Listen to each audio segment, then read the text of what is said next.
as it were, aside from, let's say that this is the center of the political axis, and I'm going to have to do this for you, but okay, that's the right.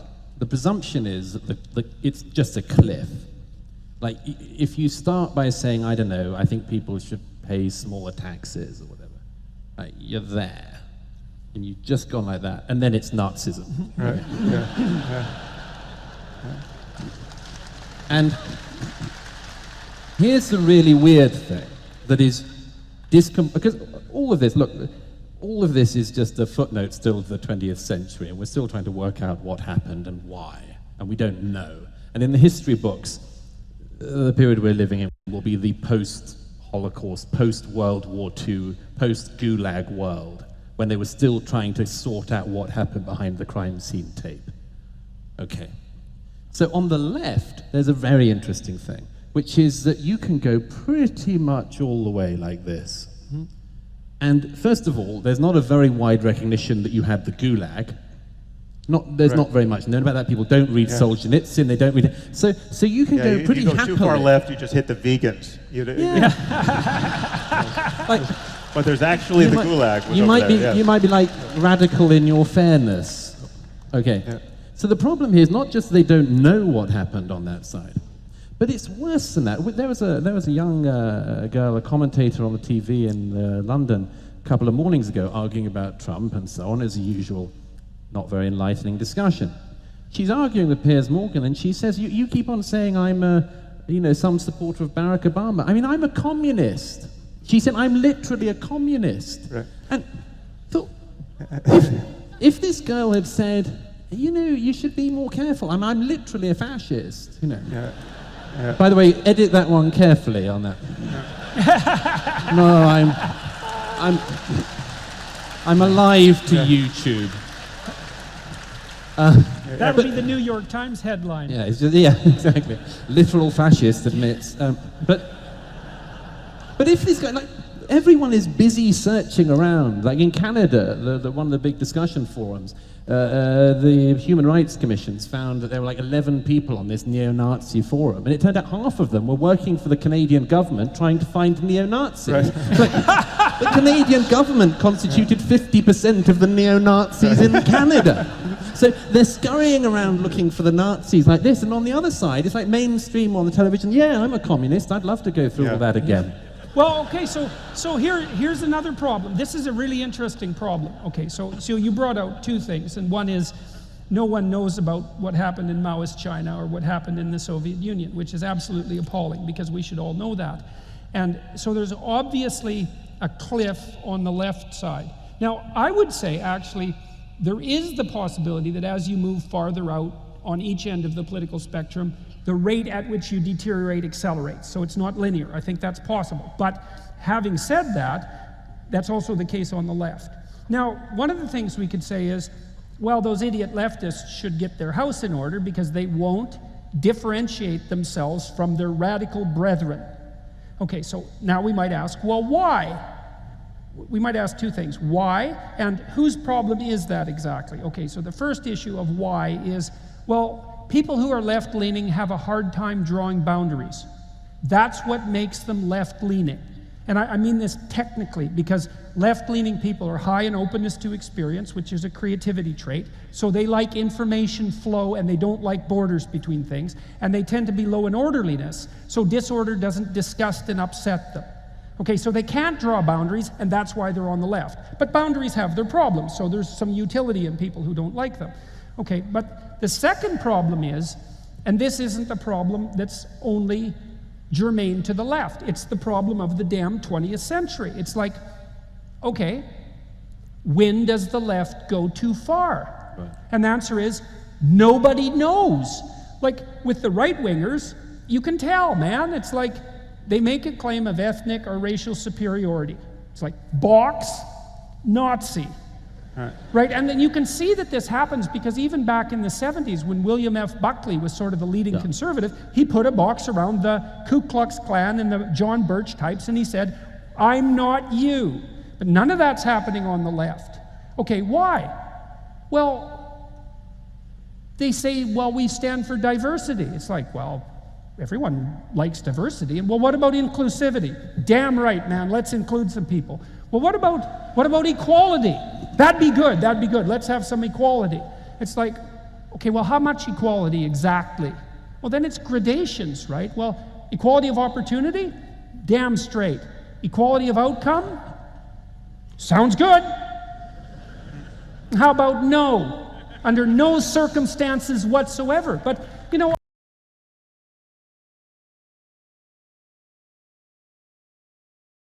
I can't. Look, but here's the problem, man. You get somebody saying race or ethnicity group member X is detestable because of their group identity, and you think evil Nazi, but then you see someone say, well, I just wish that everybody could have an equal outcome. And what are you going to do? Are you going to punch them? That's what you're supposed to do with Nazis. No, you're not. You're going to think, oh, that's a pretty nice person. And it's like, just because you're nice doesn't mean you're good. And just because you stand for equality of outcome doesn't mean, right, but the thing is, it's a complex technical problem, right? Because it looks like you need a multivariate equation to define pathology on the left. It's like, well, if you believe this and this and this, and too disproportionately, then we have to put a box around you. But it's not like someone wears a symbol on their damn shirt or tattooed onto their face that enables you to identify them. So we have a real structural problem here. We don't know how to box in pathology on the left. Yeah, no one knows, including the moderate leftists, but none of us know. An additional problem. Wow, wow, wow. How solid and thought-provoking was that part of that segment. We'll get to Sam Harris's reply in just a few seconds. But I just wanted to say, what Douglas Murray was talking about is that is so true. You know what?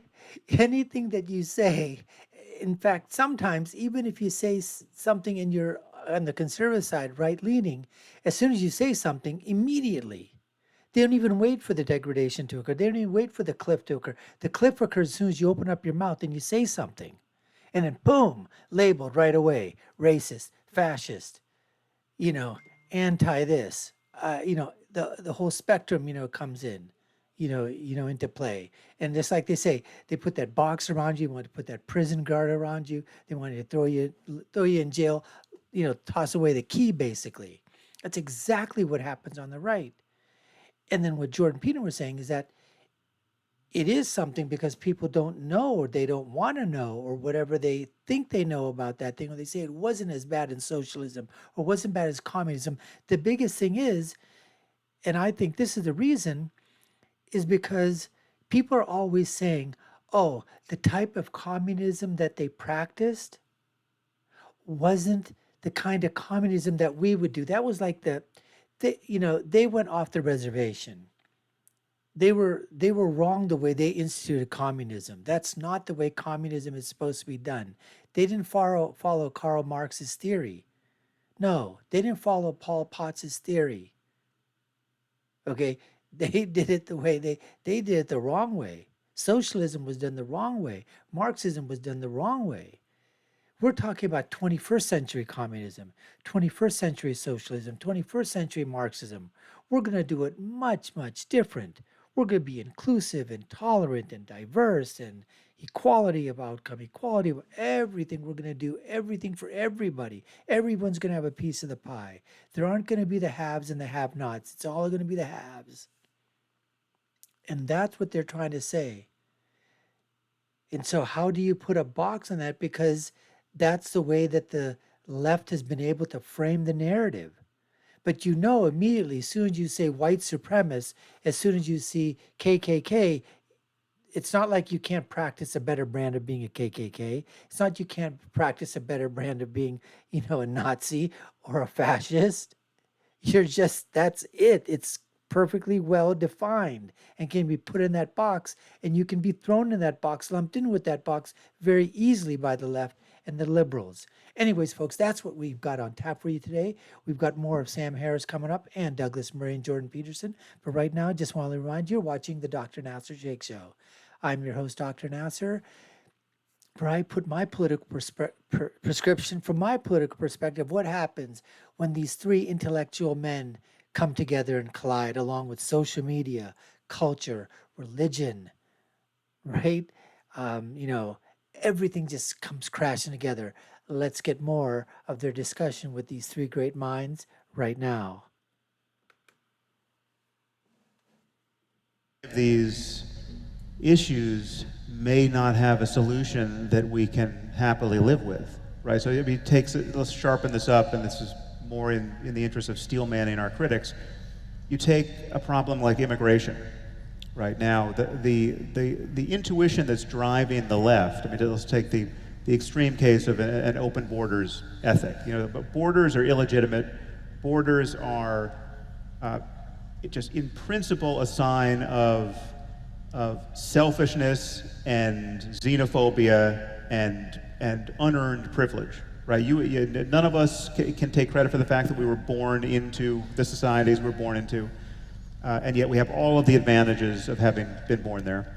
And so it is with all of you. I mean, none of us are currently living through the civil war in Syria now, and that's a good thing for all of us. And so the concern here is that the moment you say, well, immigration is potentially a problem, right? We can't just throw open the borders to all of humanity, because what would happen? What would happen is people would continue to cross those borders until the level of well-being in the developed world diminished so much that there was no reason to cross the borders anymore, right? I mean, it would be just like some principle of osmosis, right? So, okay, so very so nicely it's put. even- it's Very even worse nicely than that. put. So- but the concern is that this is totally, ethically speaking, this is a totally illegitimate situation. And to shine a bright enough light on any particular story in Syria, say, I mean, you give me the right family with children, and I learn enough about them and their plight, and I recognize within 30 seconds that if I were them, I would be desperate to get to Dublin or New York or San Francisco or anywhere but Syria, right? And it seems like a completely, it seems evil to in any way perpetuate this lottery, where you pulled a bad ticket, and sorry, this defines the rest of your life and the lives of your children, and there is no bright line where any of us, well-meaning people, wherever we are on the political spectrum or wherever we are in any other question, there's no bright line where we can say, aha, that's the solution that we know is ethical, that we know we can defend against all comers, and it can survive every test of narrative. I mean, this goes straight to the power of stories. You tell people a compelling enough story about one little girl, and it changes policy. I mean, isn't that what happened to Angela Merkel? I mean, she just was faced with one denied refugee, and all of a sudden the policy for... Wow, Sam didn't disappoint either, did he? No, he did not. He came back with his own absolutely brilliant, observation there. And so it's such a complex question in terms of how he described that and succinctly, put it into perspective. But it is the power of social media, the power of pictures, the power of emotion, the power of a story. We see it, we hear it, we feel it, and we get moved. Now, the question is, as individuals, where does that movement occur? Maybe it's to, send money through a charity. Maybe it's to somehow, in the form of maybe, you feel like you need to go to that place and give of yourself. Maybe it means, that you need to, you basically say, I'm going to do everything I can. I'm going to try to get food and clothing and medicines and, everything that can be needed, start some type of a fund drive, and then get everything in order, and then somehow get that material over to that person, that family, to that area, to try to do, so you're feeling good about that. You felt that you did something about that. And then as Sam just said, but in some cases, that moves a country, that moves policy, that moves a mass of people in a certain direction. But then, like I said, that's a short-term fix. There are so many stories around the world that are occurring.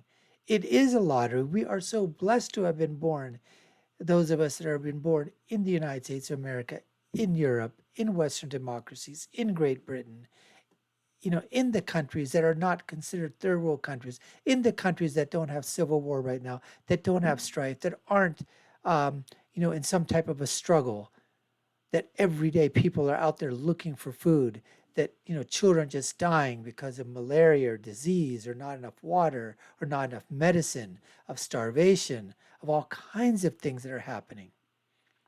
You could just take a picture of a map, throw a dart, and all of a sudden, all sorts of things are gonna, all sorts of problems are there. But the question becomes is, how much of that problem do we bring those problems onto our shores? And as Sam was